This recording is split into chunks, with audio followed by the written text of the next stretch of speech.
Why was my father doing this to me? I looked around frantically for help. Why wasn't anyone coming to my rescue? Didn't anyone care? I wanted to yell at my father. I felt violated in front of everybody. But I was also still so young and just wanted somebody to hold me. Instead, I fell out of my chair and onto the ground. I clung to my stuffed animal and wept bitterly.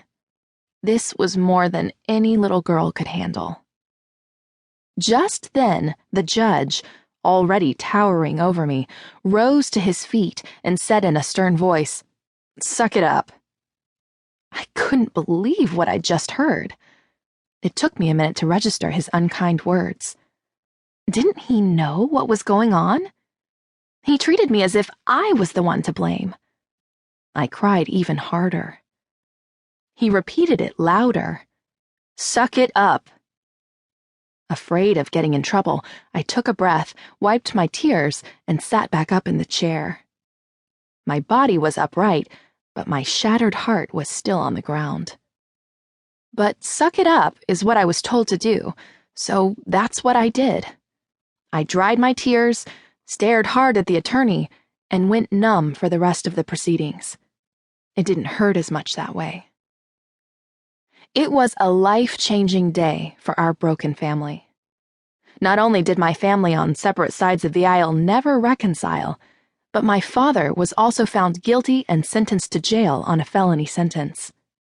His side of the family blamed me, and my mother's side was just as wounded. It was a life-changing day for me as well. The day I made an important discovery: that sucking it up might not be such a bad idea. After all, that was the way to be strong, right? Surely if you can pretend everything is fine, it will be, right? The lesson I internalized was that hiding my pain was the only way to please others, the only way my pain and fears couldn't be used against me, the only way to stay safe. I was determined to never again let anyone see what was really going on inside me. I tried hard not to know more than I needed to, either. It seemed like knowing my feelings only meant acknowledging the pain and abandonment I had tried to forget.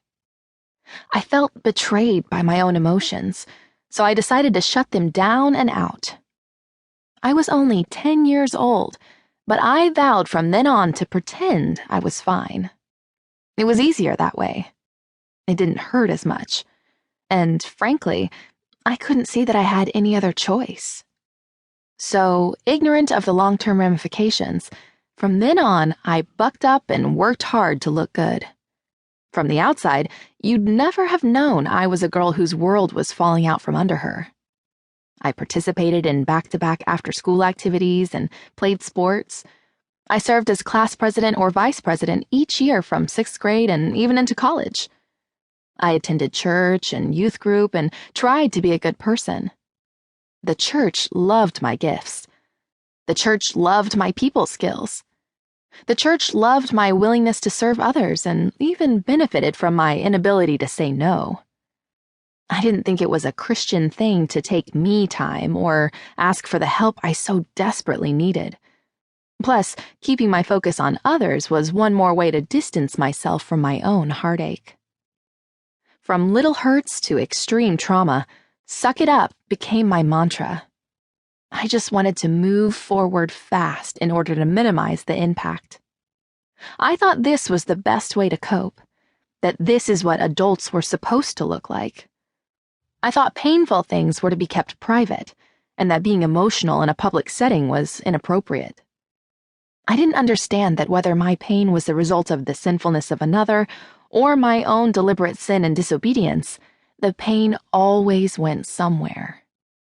It became exhausting to keep up with my fine facade, and the vows I established to protect my interests became the very things that would paralyze me for years to come. If I was to heal from my past trauma and stop faking fine, I needed to face my pain and grieve my losses. But I didn't know how, and I wasn't interested in learning. Like so many people today, I had no grid for grief.